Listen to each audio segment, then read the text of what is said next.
안녕하세요. 지저스 스토리 약속의 성취 저학년 지짐서인을 맡은 정영근입니다. 오늘 저와 함께 8단원 2과 말씀 따라 섬기는 삶을 살아요를 살펴보시도록 하겠습니다. 오늘 우리가 함께 살펴볼 말씀은 사무엘하 16장입니다.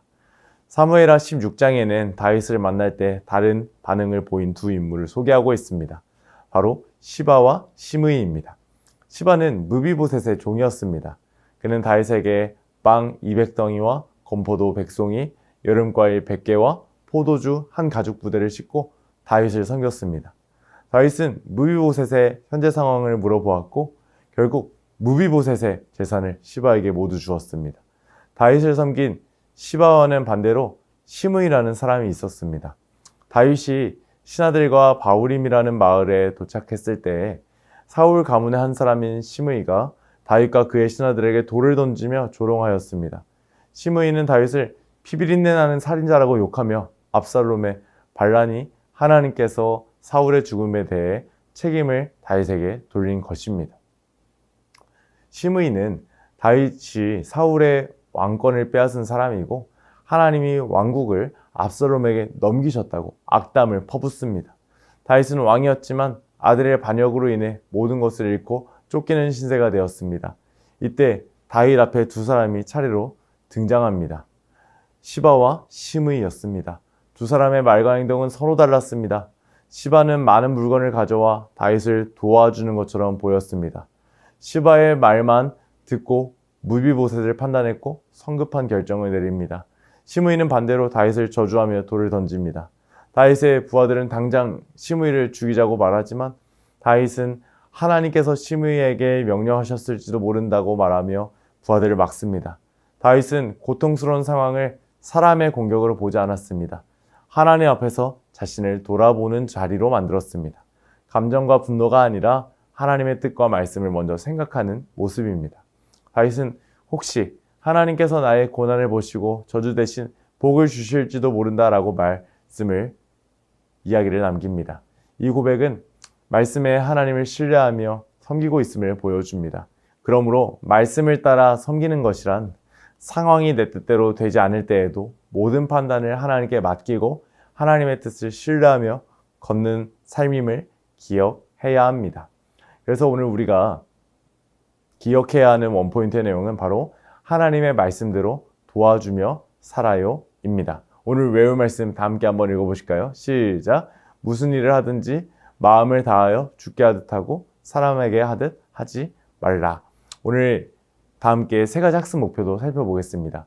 첫 번째로 우리가 기억해야 하는 것은 말씀을 따라 섬기는 삶을 살아가야 합니다. 어떠한 상황과 순간 속에 있든지 다윗이 이제 도움을 받았던 것처럼 우리는 말씀을 따라서 섬기는 삶을 살아가야 합니다.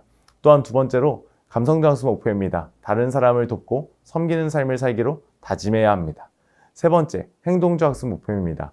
말씀을 기억하여 작은 일부터 섬김을 실천하며 살아가야 합니다. 오늘 여기서 우리가 배우게 될 교리의 내용은 섬김입니다. 오늘 말씀 속에 시바는 겉으로 다윗을 돕는 척을 했지만 속으로는 자신의 이익을 챙기려고 했고 시므이는 다윗을 향하여 저주하며 돌을 던졌습니다. 그러나 다윗은 이때 그들을 심판하지 않았고 하나님께 맡겼습니다.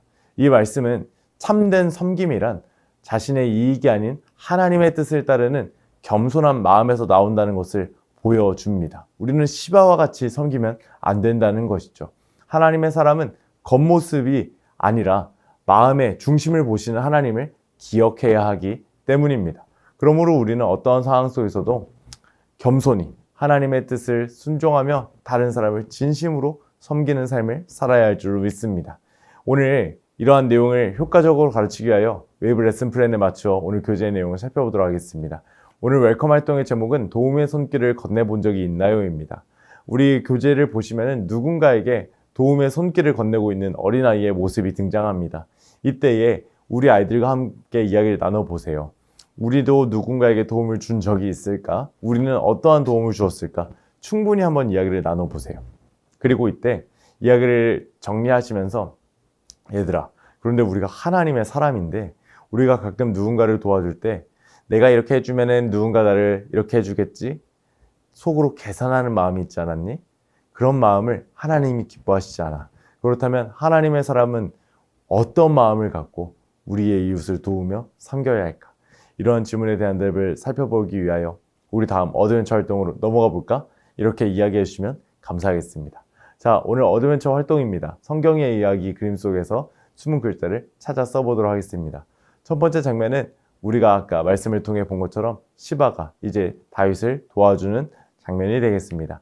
자, 여기서 우리가 기억해야 할, 찾아봐야 할 말씀은 무슨 일을 하든지 마음을 다하여. 맞습니다. 마음을 다해야 합니다. 하나님께 마음을 다하듯이 또 누구를 섬겨야 할까요? 맞습니다. 다음 장면에 숨겨져 있는 말씀을 보시면은요, 주께 하듯 하고 또 사람에게 하듯 하지 말아야 합니다. 하나님을 섬기듯이, 하나님께 드리듯이 우리는 우리의 이웃을 향하여 그 사랑을 흘려 보내야 한다는 것이죠. 그래서 앞에 화면에 보이는 것처럼 여러 어린이들이 이제 한 할머니를 도와주고 있는데 우리가 이렇게 서로 도와주고 섬기는 삶을 살아야 할 줄로 믿습니다. 오늘 이러한 말씀의 진리를 삶 가운데 적용하기 위하여 다음 활동으로 넘어가 보도록 하겠습니다. 오늘 밸류 활동의 제목은 말씀 따라 섬김 쿠폰입니다. 이제 우리는 말씀을 따라서 다른 사람을 섬기는 삶을 살아야 합니다. 나의 욕심과 나의 생각과 계산이 앞서서는 안 됩니다. 이 사실을 기억하며 말씀 따라 섬김 쿠폰을 한번 만들어 보겠습니다. 부록 공과 자료에서 섬김 쿠폰을 뜯어주시고 이제 섬김 쿠폰의 괄호 안에 자신의 이름을 적어서 이제 이 쿠폰을 내가 섬길 수 있는 주변의 사람들에게 나눠주고 이제 이 섬김 쿠폰의 내용대로 이 섬김을 실천할 수 있도록 지도해 주시면 감사하겠습니다. 그래서 그 다음 주에는 이 섬김을 잘 실천했는지 체크도 꼭 해주셔야 되겠죠. 이제 이러한 활동을 충분히 하시고 오늘 결심 문장 외치고 밸류 활동 마무리하도록 하겠습니다. 우리 다 함께 한번 외쳐보실까요? 시작! 나 정영근은 말씀을 따라 다른 사람을 섬기는 삶을 살래요. 우리 이제 이와 같이 살아갈 수 있도록 인커러지 미션으로 넘어가 보도록 하겠습니다. 이번 주 인커러지 미션은 말씀을 따라 섬김을 실천하고 체크리스트를 한번 작성해 보는 활동이 되겠습니다. 그래서 월화수목금토 말씀을 따라 섬김을 실천했는지 누구에게 어떻게 실천했는지 진심으로 실천했는지 한번 이야기를 나눠보시는 시간을 가져주시면 감사하겠습니다. 이외에도 4가지 미션 잘 확인해 주시고 오늘 여러분들의 기도로 성경 공부를 마무리해 주시면 감사하겠습니다. 사랑하는 선생님들, 오늘 8.1가 말씀 따라 섬기는 삶을 살아요를 살펴보셨는데 정말 오늘 시바와 같이 섬기는 것이 아니라 하나님 앞에서 진실한 마음으로 섬김을 감당하시는 귀한 선생님들이 되시기를 주님의 이름으로 축원합니다. 감사합니다. 다음 시간에 뵙겠습니다.